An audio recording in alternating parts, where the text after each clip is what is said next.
So the draft is on its way. The Browns have done a lot in free agency, but does that take them out of doing certain things in the draft? Well, let's find out. Let's talk to Jake Burns about the draft. Jake, how you doing today, man? I'm great, man. Thanks for having me. No problem. No problem. So one of the things, right, I think people kind of do in their head when they do the draft is that they'll go, oh, the Browns signed the safety, take safety off the board. You know what I mean? Or they signed Clowney, take edge off the board. But in my opinion, I think signing Clowney and signing, John Johnson and everything they did in the secondary, I think that makes it a lot more likely they can go a cornerback or an edge rusher there at 26. What do you think that this team's going to be looking to do there? Well, there's conversation around the best player available theory, and while that's kind of true for the most part, if you have 5 really good edge players, you're probably not going to draft an edge. So, that's just kind of the fact of the matter. There's a balance, right? So, in the Browns situation, they've done a nice job of reaching a balance where what they look at is you don't want to go into the draft with a glaring need that you have to solve a position. So take this example, which is the Tennessee Titans and their cornerback situation. They let go of Dory Jackson, they let go of Malcolm Butler, and they have to solve with a corner that they think can play early in the draft. That is the situation that you want to avoid, and that's what the Browns have tried to their best to avoid, and especially going and getting Clowney and going and getting Troy Hill. If you feel okay about some things, I still think they should, and maybe this is a post-draft thing, go get another veteran outside corner to see sort of supplement where Greedy is with that shoulder.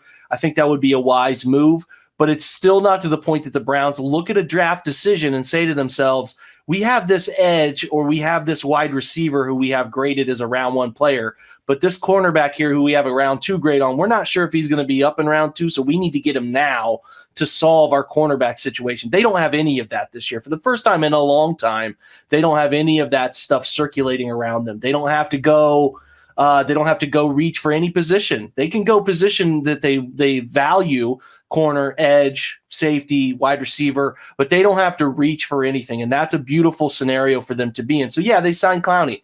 Does that mean if Azeez Ojulari from Georgia's on the board at 26 as an edge, or Joseph Asai from Texas is on the board at 26, they're going to pass on them because, we got Clowney? No, that's not how it works. You look at the long game. Those guys are 1-year players on contracts. They could be extended, but they're 1-year guys, and you got to keep supplementing a roster that you get older players on short-term deals with young players to supplement and take those guys' place eventually as they develop. So listen, it's the best scenario the Browns have been in a significant amount of time. I think that they're really set up to do some fun things in the draft, but they have not eliminated any position. I mean, the only one that I could say that they confidently say that they won't draft early is offensive line, quarterback, running back, and that's probably it. The tight end thing probably won't mesh up, but if there was an elite tight end sitting there at 26, I'm sure they'd consider it.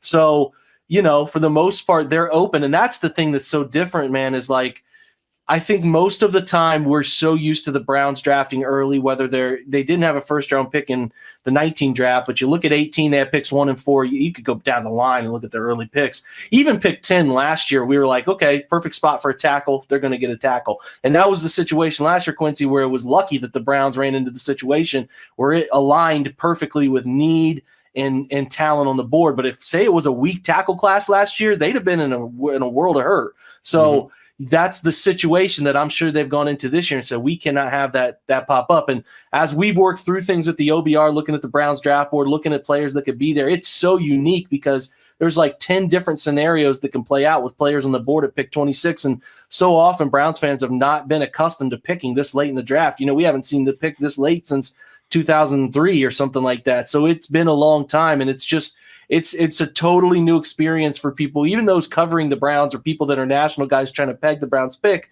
where they're like, okay, the Browns don't have a need. Who do we give them in this scenario? Well, it depends on what the 25 other teams in front of them truly do, and that's rare. So it's going to be a unique draft in that sense. And listen, the crazy thing, the funny thing is there's these big crowds up in Cleveland. Everybody's excited to go get up there, and the draft's finally live in Cleveland. And then what could happen is the Browns trade out of the first round the first night. And then it's like all these people would be so mad. All of it's on the board, though. They could trade out if they don't like what's there and go pick some more guys in the second and third round. So we'll see what they do. But but it's all on the table, man. And no position really other than the ones I mentioned earlier are off the board. They like a guy, they're going to go get him. It doesn't matter who they signed. And edge rush is an interesting spot for this team because, yeah, you have Tack and you have Clowney right now on paper. But, like, let's say best case scenario, right? Clowney and Tack play really good. They have breakout years, and then they get big deals somewhere else next year because they're both free agents. And then you have nothing at the other edge position. You're back to where you started. So honestly, it makes a ton of sense for them to do that or still look at an edge there if they really, if one falls to them that they like. Now, speaking of edges that you like, it's a controversial draft class for edge defenders, right? From what I know about, like, just experience wise in the draft, it seems to be always with pass rushers, traits are a little bit valued more than tape. You know, you look at like the Nate Orchards or like what was Derek Barnett's of the world, who don't really go super high in the draft, who are great tape guys, just not really great trait guys. This year it's a mixed bag, right? You have guys who are just like 100% almost traits, all traits like Jason Owa. You have guys who are, their claim to fame is their production, their sack numbers, like Gregory Rousseau. And then, you know, you have your Ojolars, your Quiddy Pays, who have a little bit of a combination of both, but definitely a lot of room to grow. And then the Jalen Phillips, who a lot of his questions are about his medical and his history there. Who do you like in this edge rush class? And who do you think would be a great fit for the Browns there if they could get them? It's a good question, man. Like a lot of names there I like. You know, you can definitely talk me into a lot of different things. There's the Quiddy Pay. There's definitely Azeez Ojolari from Georgia, and Joseph Asai are guys that I kind of count in the same mold. Guys who are a little bit less than the ideal size of what you would like your edge to be. Maybe even viewed as a 3-4 type of guy, as a stand-up edge, outside linebacker. Still an edge player to me, but they could definitely have a role in this defense, and I think they could be really good edge 2 players, and I'm fine with any of those 3 because I think they're a nice blend of test numbers, production, and some skill at different varying levels of things that they do well on the field, but all 3 of them play with what I think is a pretty solid motor. You mentioned Gregory Rousseau from Miami, who's more of a frame guy, a guy who's a bigger guy, but didn't necessarily blow up. The testing his RAS number, which is kind of his collective size, explosion, agility, speed scores, were not anywhere near what people thought they were going to be. Now, that could be because he took a year off and didn't play football, period, and maybe he just wasn't quite ready to go. I mean, it's, you know, people handle a year off differently than other people. It is what it is. That could be a thing. Jalen Phillips, who you talked about, who I think would be a consensus top 15 edge, has a concussion history that actually forced him to sort of retire from football to leave UCLA to get to Miami, and then he kind of comes back and breaks out. And as far as pure pass rush skills, able to put moves, cross chop, swim move, club swim, those things, he's got the skill set. It's just a matter of if teams feel good enough about the head injury stuff and Jalen's good enough to play. I mean, there's stuff there we will never know. They just have to just scout it out. I like him. The kid that I like who's a sneaky player is a Peyton Turner kid from Houston, who is like on film. If you cut on Houston's All-22, that guy looks like Miles. Like he is a 6'6", 270 rangy dude who can change direction and run. He's a nice blend of physical 4-3 looking edge who plays with power. He actually came in at 233, bulked up to 270, got to 290 by his junior year to play some inside, sophomore year, junior year, but then went back out to edge. And I thought he had really good bend last year. I thought he had a really nice power, speed to power conversion there. And he had 5 sacks in 5 games. I mean, he produced okay. He's kind of got round 2 buzz. Another guy to keep paying attention to is Joe Tryon from Washington. Joe had a relatively solid, productive year. His year before he left, he was another opt-out. So he was catching a lot of buzz going into 2020, then opts out, and some of the buzz has dropped a little bit. Guys I respect, talked to about the draft, Dane Brugler, some of those have mentioned that he is a late first, early second name. Good size, good speed.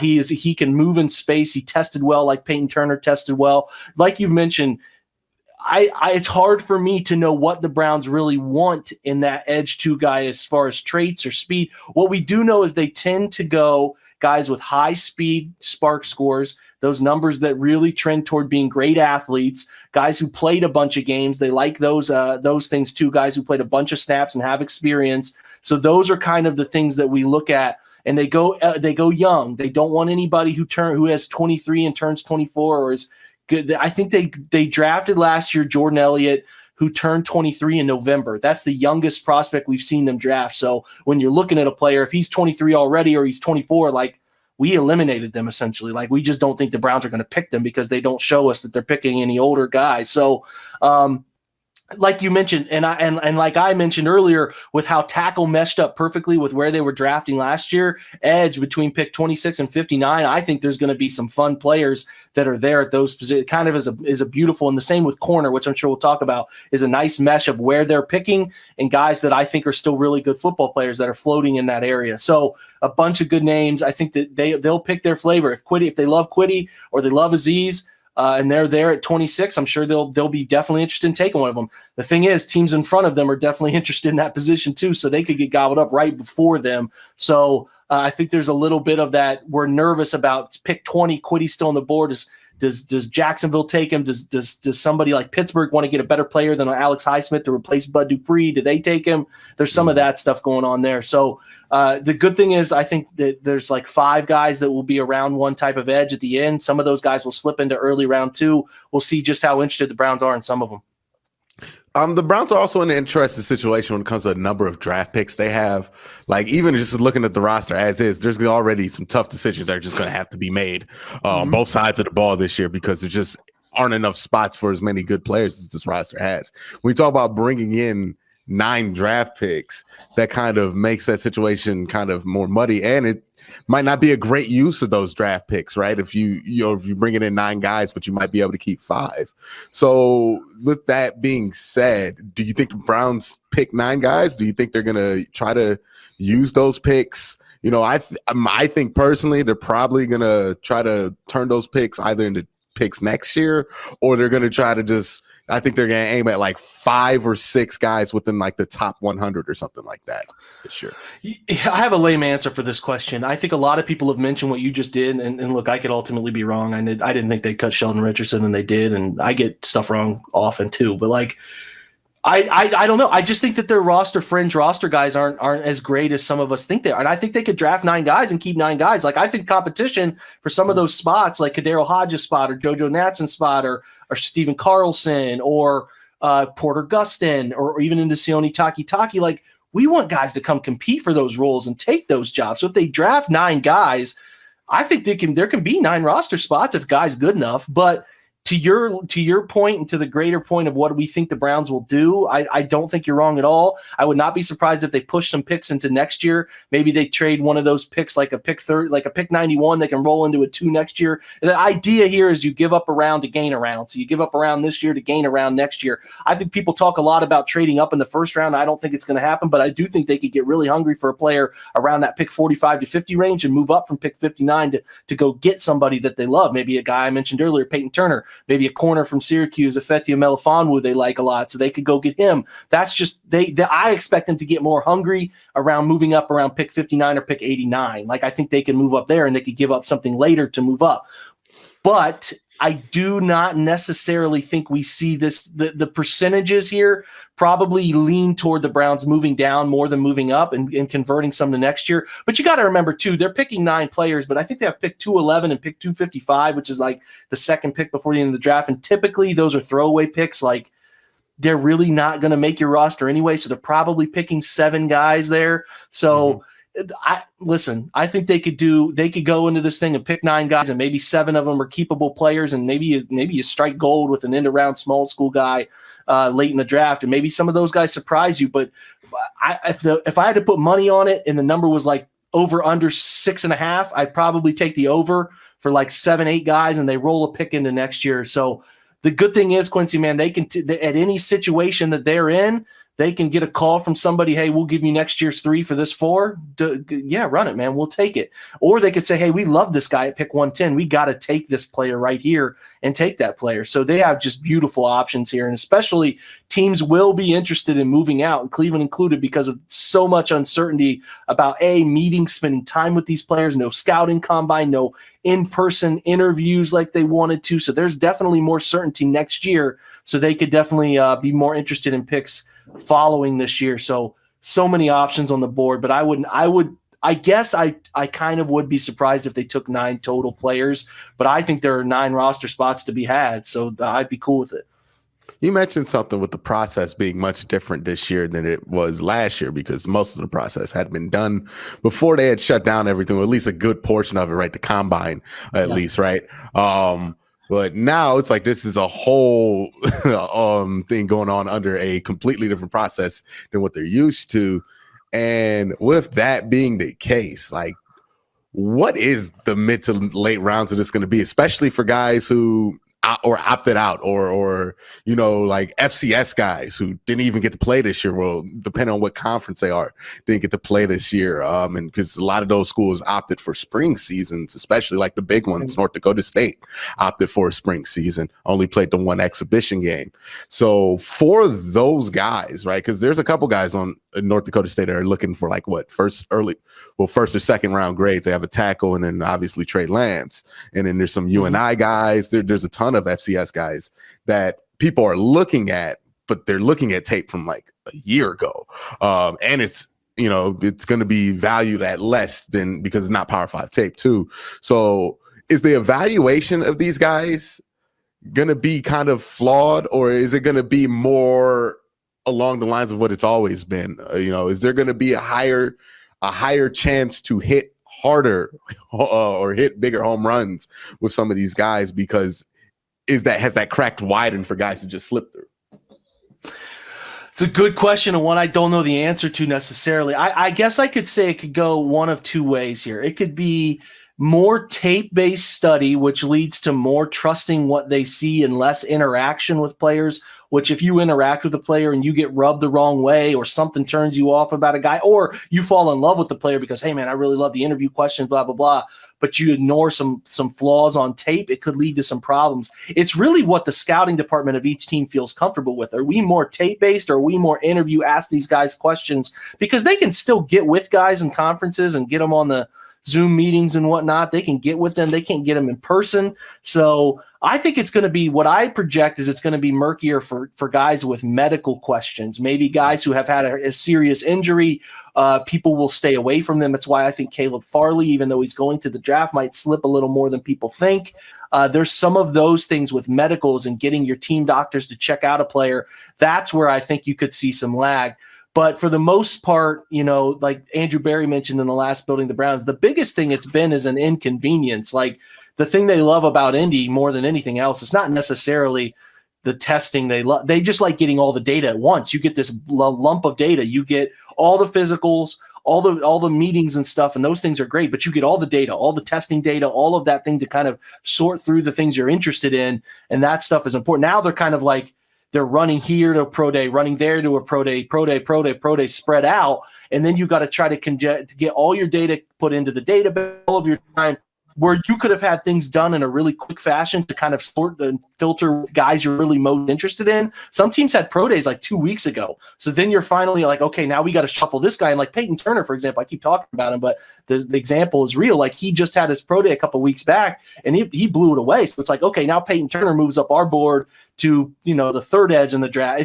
It's just what it's doing is causing you to be way more organized and be way more efficient with your time spent. And I think that could hurt some places that don't have that leadership structure in place. It could lead to some mistakes. And for places that have great infrastructure, great planning, great plan, great vision, could lead to some, like you said, guys slip through the cracks and, oh man, it's the 4th round. And why is this guy on the board? We got to take him right now. I don't know how he's here, that kind of thing. So the draft's always a crapshoot, but it could be even crazier this year than we've experienced before.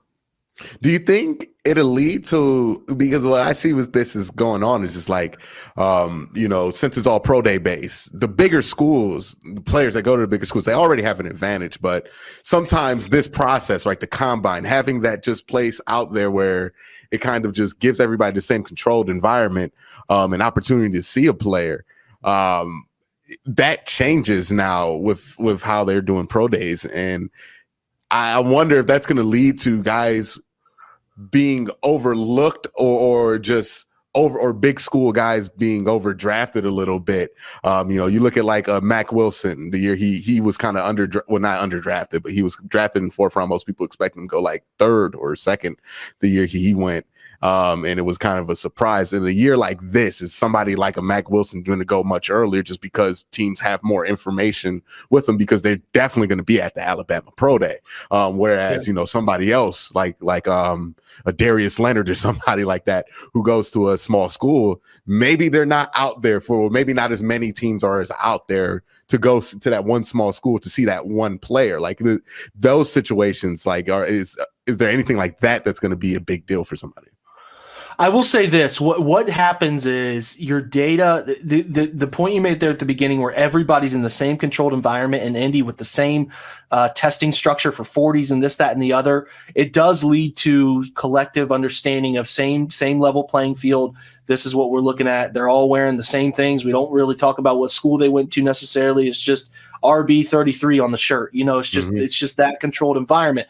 While I think it's interesting that it's going to challenge places to understand the history of a pro day versus the combine. Like the greatest example here is Penn State, where Micah Parsons runs a blazing 40. Jason Owe, who you mentioned earlier, is a guy who runs a blazing 40 for a defensive end. You look at the data from Penn State, traditionally their pro days have almost been like a half second faster than the combine, while places like Alabama have been pretty spot on, pretty close within one, or Florida is a better example. They're between one little, like a tenth of a second, pretty similar. So you have to go back. So I talked earlier about the challenges, like, okay, we got to scout in this area. You got all this data. We'll go back and look at the last 4 Penn State pro days against what guys actually did at the combine and tell me how close those things are to reflecting true. So a guy like Jason Owe, who didn't have any sacks this year, but did have disruption, maybe he's more like Danielle Hunter in other drafts where he's like a 3rd round pick, mid to late 3rd round pick like Danielle was.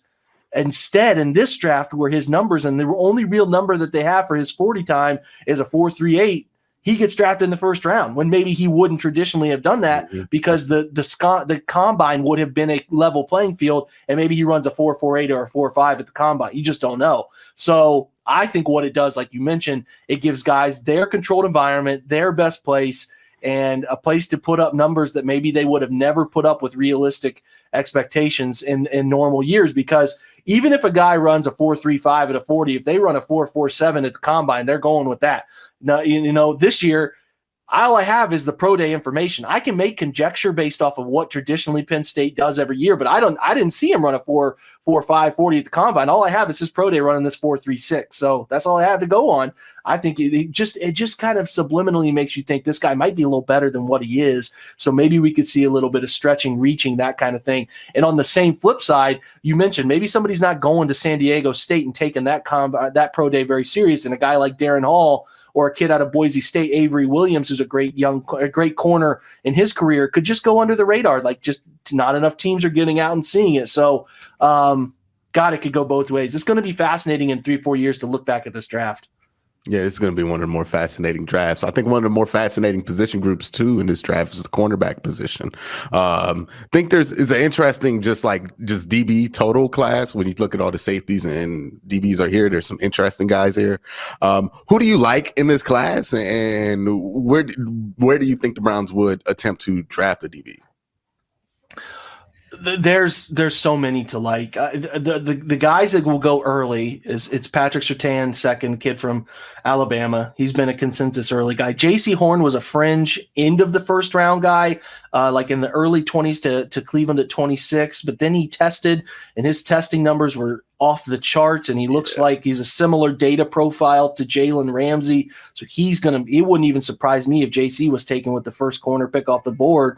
So he'll be out of range probably. So then you get into some guys I think Caleb Farley has the best corner tape in the draft, but he's got 2 back surgeries now. So how healthy is he? How much do you trust it? If he gets to 26 and you're already dealing with Denzel's not played a full 16, you're already dealing with Greedy, who hasn't played in over a year now. Do you trust going and getting a guy with injury issues? Do you trust Greg Newsome, a kid from Northwestern, who I think's a mini Denzel on tape, very good mirroring skills, off man, getting in phase, ball arrival, playing the football. I think he's a good player, but he's had injury history in the past 2 years. Do you trust that? So I like those guys. Asante Samuel Jr. is a good player, has not missed many games at all in his career from Florida State.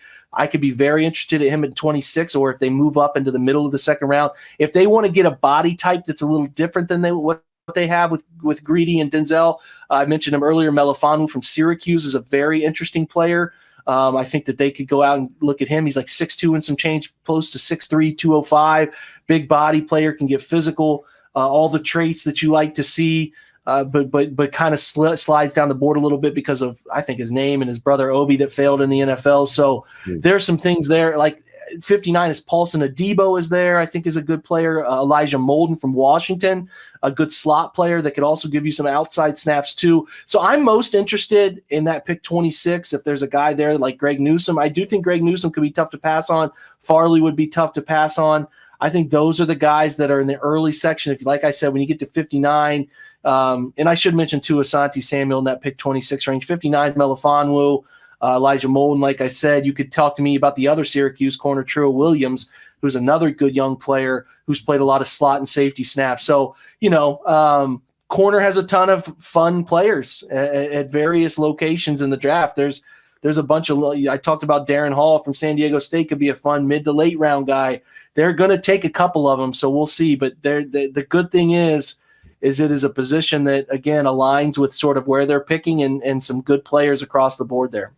Yeah, and then to your point about the J.C. Horn thing, it seems like he's doing that same jump that Darrell Revis did in 07 over Leon Hall, where it was like Leon Hall, he's going to be the first corner. Leon Hall, and then Darrell Revis came out of nowhere, tested super well out of Pitt, and he came Darrell Revis, so it ended up being the right call right there. But personally, for you, are there any players while you've been just looking at prospects that kind of like are your favorites? Not necessarily like you would draft them for the Browns or anything, but just like, do you have like some of your hidden gems or your gems period that you like out there?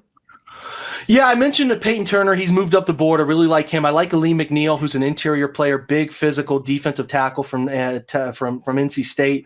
Like him a good amount. I like Paulson Adebo, who's a corner who sat out last year out of opt-out from Stanford, who I think can be a very good NFL corner. In the safety market, definitely into Hamson Nasruddin, who's a kid from Florida State, who's got some versatility, could be a day 2 pick into maybe early day 3, depending on what teams think of his testing. I mentioned Darren Hall to you, the San Diego State kid, who I think is a lot of fun. Jamar Johnson, who's an Indiana safety I like a lot, who I think is creeping up boards. Pro Football Focus has hyped him up because I think he's tough, man. Ton of ball production, good player. On the offensive side, listen, if Rashad Bateman is not a hidden gem, but if Rashad Bateman's there at 26, I'm considering him. He's a fantastic wide receiver. I like Elijah Moore a ton. Ole Miss kid who produced like crazy, can play inside, outside, would be such a good player down the line.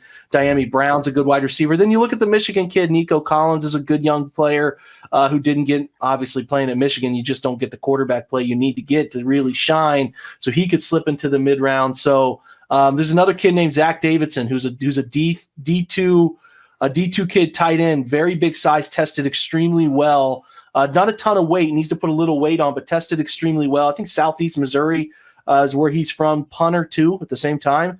But tall, rangy, can run, produce like crazy. He get a 4.6 40, ran well. So I think he'll get drafted. I just don't know where. And if they're looking late tight end, he could be a guy that they check out too. So I could go on and on, but eventually your show has to end. But yeah, there's a ton of fun guys in this draft, man. Yeah, definitely. It's a different draft this year. It's an interesting one. It's one with very limited information going into it. And it's a one that is primed for a lot of crazy decisions being made in the first round. And what better place to have that draft than Cleveland, Ohio? May everybody else have the ghost of what the Browns have been doing for 15, 16 years in the first round here. But not us. No, we're not trying to do that one anymore. Real quick, just a quick question here. Justin Fields or Mac Jones? I'm a Justin Fields guy. I think Justin has everything he needs to be special. I think he's proven that he can handle adversity and can bounce back, play good football games after bad football games. And he finally was challenged that Northwestern Indiana performances, and I thought he bounced back and dominated games. I just don't know what else you want him to do. He's really good, man. He's got the arm, he's got the mobility, he's got the bravado, he's got it all. And I like Mac. I think Mac can be a good NFL quarterback too, but I just don't know why we're making this more difficult than it needs to be with Justin. And listen, I hope he goes mid-round, because he goes somewhere like Denver, he goes somewhere like New England with the right infrastructure in place. That guy's going to thrive. So I hope it works out for him. It's like Lamar, where people slept on Lamar and he goes to a place that's perfect for him. I hated that perfect place was Baltimore, but he found the right place for him. So, as cool as it would be for Justin to go 2 or 3, like, I just want Justin to land in a place that's going to work for him. So I don't want him to go to the Jets. I don't want him to go to some of those spots, man. Get him to a place that's going to take care of him, do right by him, and let him thrive. So I just think he's a good quarterback, man. I think he could potentially be a great one in this league. So I'm Team Justin.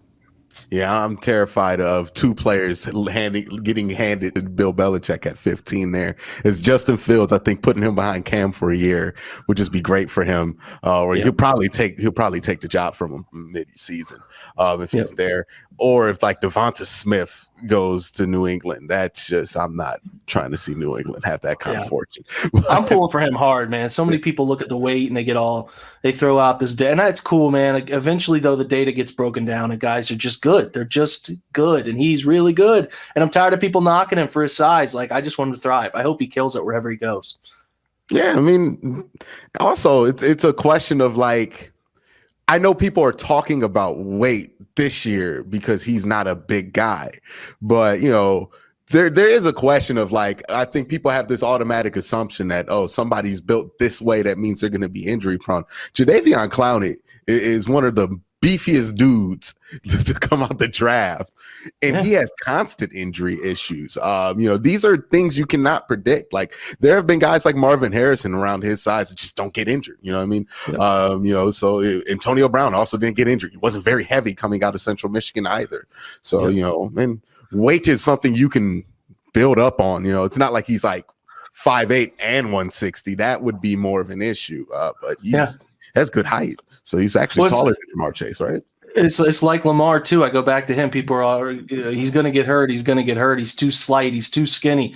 Well, you either know how to get away from hits or you don't. And some people can get away from hits and don't take hits and do things the right way on a football field. And I think that's the same way with Devontae. Like, that guy has never missed a game in the SEC at his size. It's not like the NFL is that much bigger than the SEC. Guys are just, guys are better players, but they're not bigger physically all the time. So, you have nothing that tells you he's injury prone until he's actually injured, and there's nothing there. So, listen, hell, let him fall to 26. We'll deal with it then.